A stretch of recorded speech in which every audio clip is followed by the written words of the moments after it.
교회는 세상의 소금입니다. 교회는 세상의 소금입니다. 라는 제목으로 말씀을 전하겠습니다. 그리스에 가면 메테오라 수도원이 있습니다. 14세기에 지어진 이 수도원은 사람들이 쉽게 접근하기 어려운 수도원으로도 유명합니다. 메테오라라고 하는 지명은 그리스어로 공중에 떠 있는 어떤 것, 이런 의미를 가진 단어입니다. 사진에 보시는 것처럼 수도원이 산속 바위 기둥 위에 세워져 있습니다. 안개가 끼거나 구름이 낮게 드리워지면 메테오라 수도원은 말 그대로 하늘과 땅 중간에 떠 있는 것처럼 보입니다. 세상과 고립되어 있고 세상과 단절된 곳에 이 수도원이 세워졌습니다.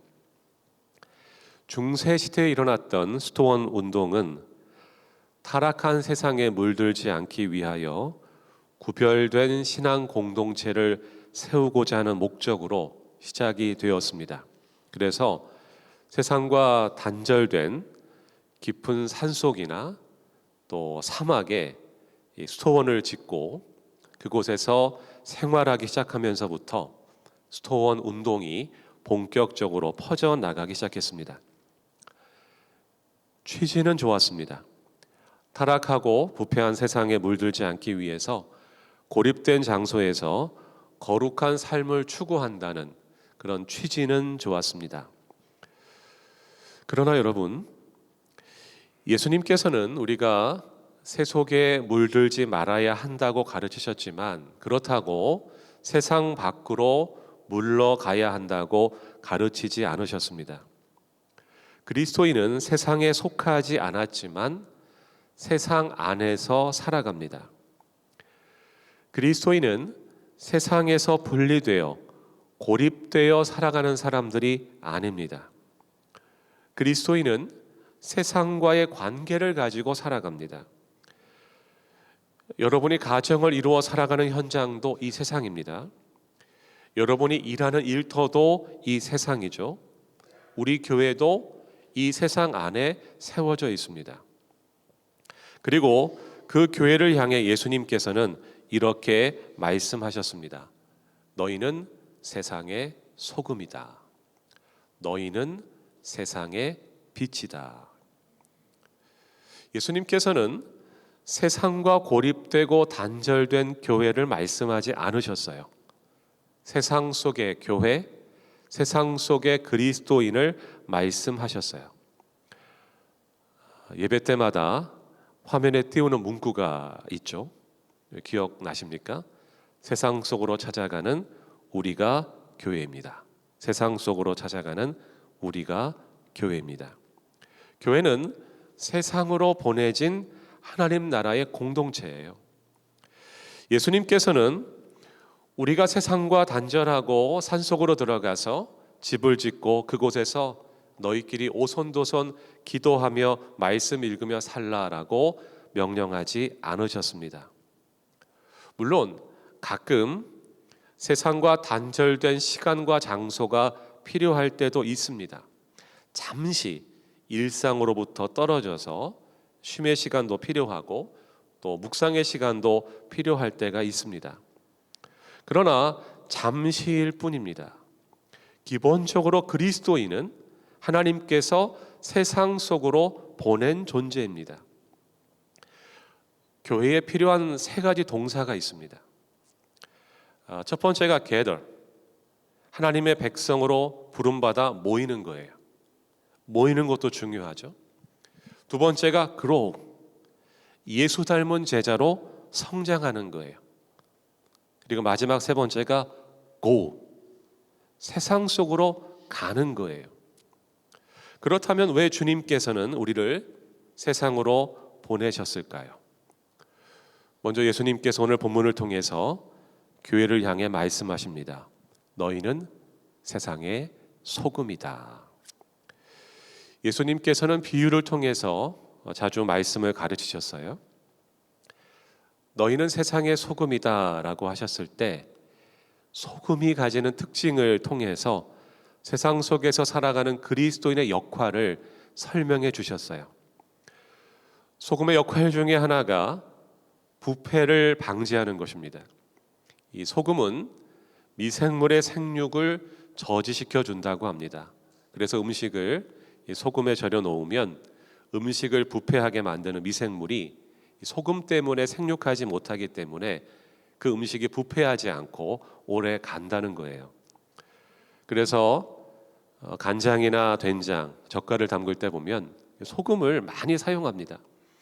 그 소금이 부패를 방지해 주기 때문입니다.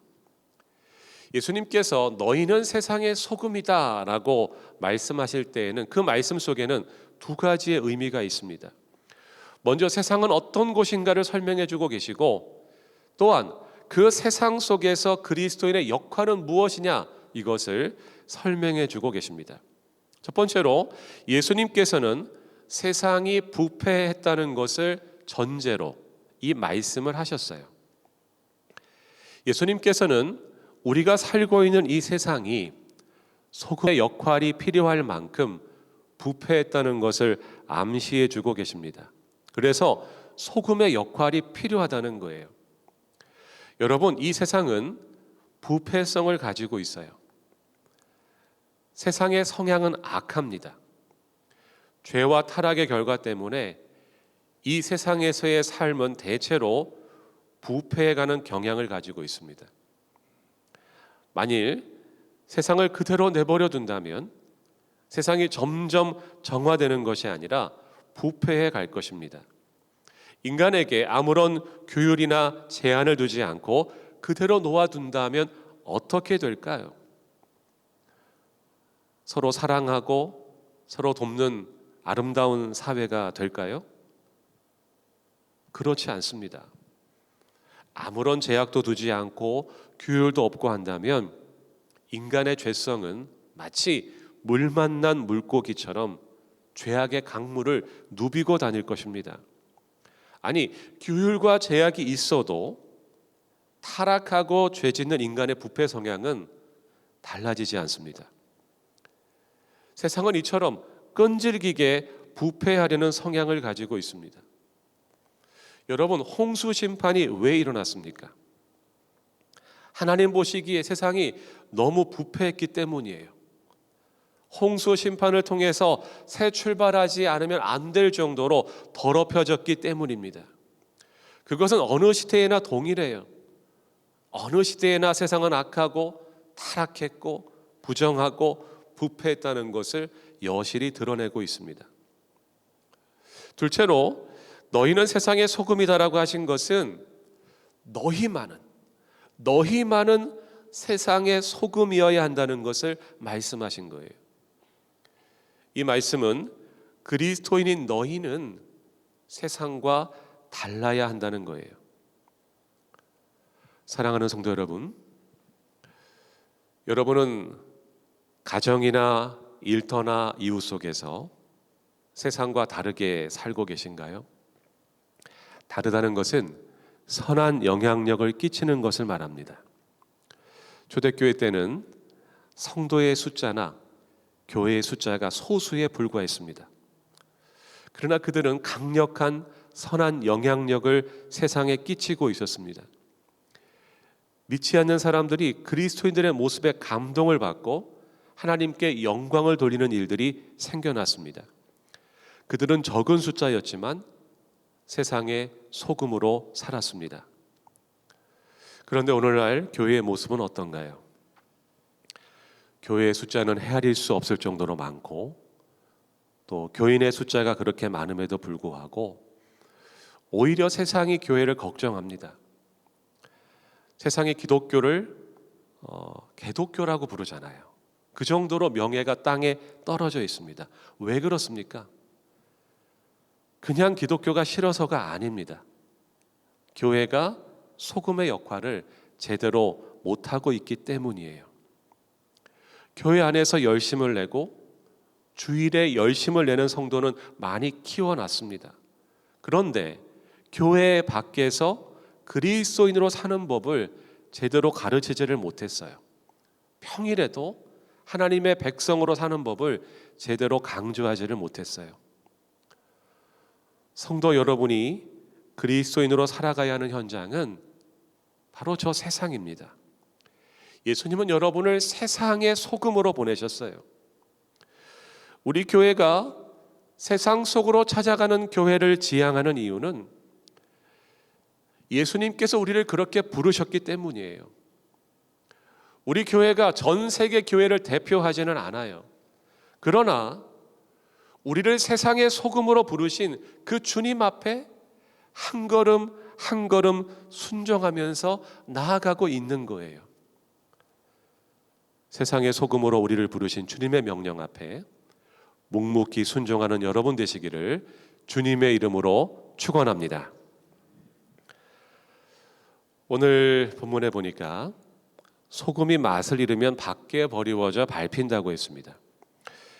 이 소금이 맛을 잃는다, 이것도 잘 이해가 안 되고 또 밖에 버린다는 것도 잘 이해가 안 됩니다. 이 구절을 이해하려면 고대 이스라엘의 소금이 어떤 형태였는지를 이해할 필요가 있습니다. 고대 이스라엘의 소금은 지금 우리가 사용하는 이 맛소금처럼 정제된 가루 형태가 아니었습니다. 고대 이스라엘의 소금은 한마디로 소금 덩어리였습니다. 소금석이라고 하죠. 돌덩어리를 생각하시면 돼요. 정제된 소금이 아니라 염분이 들어가 있는 굳어진 돌덩어리 형태였어요. 그러면 그 돌을 이제 물에 넣으면 염분이 빠져나오겠죠. 그래서 그 물로 소금의 맛을 내는 거예요. 그런데 이 소금석이 한없이 염분을 쏟아내는 것이 아닙니다. 시간이 지나면 더 이상 맛을 내지 못하는 소금 덩어리가 됩니다. 더 이상 쓸모가 없어지는 거예요. 그러면 그 돌을 내다 버립니다. 결국 소금이 맛을 잃었다는 것은 그 소금 덩어리가 더 이상 영향력을 행사하지 못하는 것을 말해요. 쓸모가 없어진 거예요.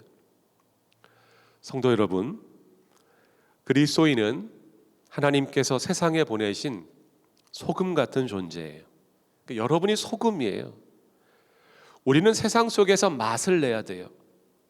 바로 예수의 맛을 내는 그리스도인이 되어야 합니다. 예수의 맛을 내는 교회가 되어야 합니다. 중요한 것은 얼마나 소금 덩어리가 크냐가 아니에요. 그 소금이 맛을 내고 있느냐, 못 내고 있느냐가 중요한 거예요. 맛을 내고 있으면 아무리 작아도 그 소금은 소금이에요. 그러나 맛을 잃었으면 아무리 커도 밖에 버리워집니다. 여러분, 우리가 예수님의 맛을 내야 하는 곳은 바로 저 세상입니다. 우리는 세상의 소금이에요. 가정의 소금이고 일터의 소금이고 이웃 속의 소금이에요. 여러분이 이 주일에 이곳에 모여서 예배드리고 말씀을 듣고 하나님의 뜻을 깨닫고 은혜를 받았다면 이제 우리는 세상으로 나가는 거예요. 저 예배당 문을 나서면서부터가 진짜 신앙생활이 시작되는 거예요. 교회에서 시간을 많이 보낸다고 해서 그것만으로 믿음이 좋다라고 말할 수는 없어요. 교회에서 봉사 많이 한다고 해서 그것이 곧 세상의 소금으로 살고 있다고 말할 수도 없어요. 물론 교회 공동체 안에서 섬기는 것도 중요한 일이고 이 예배를 준비하면서 여러 부분에서 섬기는 것도 중요한 일이에요. 그러나 근본적으로 우리가 신앙생활하는 곳은 저 세상이에요. 우리의 믿음은 교회 생활만으로 결정되는 것이 아니라 하나님이 우리를 보내신 저 세상 속에서 어떻게 살아가고 있느냐로 결정되는 거예요. 주일 하루로 결정되는 것이 아니에요. 도리어 월요일부터 토요일까지 여러분의 삶의 현장 속에서 어떻게 살아가고 있느냐, 그것이 믿음을 결정하는 거예요. 만일 교회 생활만으로 믿음이 결정된다면 예수님께서 너희는 교회 속의 소금이라고 말씀하셨을 거예요. 그러나 예수님은 분명히 말씀하셨어요. 너희는 세상의 소금이다. 여러분이 정말 믿음이 실험되고 믿음대로 살아가는 것은 이 교회 밖을 나가는 순간부터예요. 세상의 소금으로 산다는 것은 선한 영향력을 끼치는 그리스도인이 된다는 것이라고 말씀을 드렸어요. 여러분, 선한 영향력이라고 하는 것이 무엇일까요? 선한 영향력을 끼친다는 것은 단지 착하게 사는 어떤 도덕적인 삶을 말하는 것이 아니에요. 오늘 이 마태복음 5장 13절의 말씀은 마태복음 5장의 위치에 있습니다. 마태복음 5장 전체를 하나로 보면서 13절의 말씀을 살펴볼 필요가 있어요. 예수님께서는 마태복음 5장 첫 부분에서 팔복을 말씀하셨어요. 그 팔복을 말씀하시고 바로 그 다음에 소금과 빛 이야기를 하셨어요. 그러므로 선한 영향력이란 바로 팔복을 실천하는 삶을 말해요. 여러분, 팔복을 한번 보십시오. 도덕적 착함과는 차원이 다릅니다. 먼저 3절에 보시면 마음이 가난한 사람은 복이 있다. 하늘나라가 그들의 것이다 라고 했습니다. 이 마음이 가난한 것이 무엇이냐? 마음이 가난하다는 것을 칼빈은 이렇게 설명했어요. 마음이 가난하다는 것은 피골이 상접하여 하나님의 자비를 의지하는 자라고 설명을 했습니다. 내가 하나님의 은혜 없이는 살아갈 수 없음을 깨닫고, 내가 하나님의 자비 없이는 살아갈 수 없는 존재인 것을 깨닫고 하나님을 전적으로 의지하며 사는 자가 마음이 가난한 자예요. 또 4절에서 슬퍼하는 사람은 복이 있다. 하나님이 그들을 위로하실 것이다 라고 했습니다. 이것은 죄에 대해서 슬퍼하는 것을 말해요. 나의 죄에 대하여 슬퍼하고, 내 가족의 죄에 대하여 슬퍼하고, 내 나라와 내 민족의 죄에 대하여 슬퍼하며 하나님의 용서를 구하며 애통할 수 있는 사람을 하나님이 위로하신다고 했어요. 또 5절에 보십시오. 온유한 사람은 복이 있다. 그들이 땅을 차지할 것이다. 온유는 예수님의 성품이죠. 예수님께서는 나는 마음이 온유하고 겸손하다라고 말씀하셨어요. 온유는 위장된 친절이 아니에요. 친절한 척하는 게 온유가 아니에요. 예수님의 성품 그대로 사는 거예요. 그 사람이 땅을 차지한다고 했어요. 또 6절에서 의에 줄이고 목마른 사람은 복이 있다. 그들이 배부를 것이다 라고 했어요. 하나님의 의에 대해 목마름이 있는 사람에게 하나님께서 참된 만족을 주신다는 거예요. 또 7절에서 자비한 사람은 복이 있다. 또 8절에서 마음이 깨끗한 사람은 복이 있다. 9절에서 평화를 이루는 사람은 복이 있다. 10절에서 의를 위하여 핍박받는 사람은 복이 있다고 하셨어요. 사랑하는 성도 여러분, 팔복의 말씀처럼 사는 사람이 세상의 소금으로 사는 사람이에요. 단지 착한 일 몇 개 하며 사는 것이 아니에요. 근본적으로 새로운 가치관을 가지고 세상 속으로 소금으로 침투해서 소금의 맛을 내고 소금의 영향력으로 사는 사람이에요. 우리 교회가 꾸준히 블레싱 사역을 진행하는 것은 세상을 향한 선한 영향력을 끼치는 교회가 되기 위함입니다. 단지 착한 행동을 하는 것이 아니에요. 그 근본은 하나님의 의에 대한 목마름이 있는 거예요. 우리 교회가 하나님의 의를 적극적으로 찾는 거예요. 목마른 사슴이 시냇물을 찾듯이 교회는 하나님의 의에 줄이고 목마르기 때문에 세상의 의에는 관심이 없어요. 나의 의에는 관심이 없어요. 우리의 관심은 오직 하나님의 의예요. 무엇이 하나님의 의를 이루는 것인가? 이것이 교회의 방향이에요. 교회의 방향은 분명합니다. 세상을 향하는 거예요. 세상에 영향력을 끼치는 거예요. 기꺼이 세상의 소금이 되는 거예요. 그렇게 살지 못하는 교회는 결국 마디른 소금처럼 될 것입니다. 사랑하는 성도 여러분, 여러분은 세상의 소금입니다. 혹 지금까지 그렇게 살지 못하셨습니까? 소금으로 살다가 어느 순간 벗어나셨습니까? 괜찮습니다. 하나님께서 오늘 여러분을 다시 세상의 소금으로 부르십니다. 다시 기회를 주십니다. 우리를 세상의 소금으로 부르신 주님의 부르심을 깨닫고 다시 한번 하나님 앞에 겸손히 나 자신을 내어드리고 다시 한번 하나님의 의를 채우며 세상 속에 소금으로 살아가는 여러분 되시기를 주님의 이름으로 간절히 축원합니다.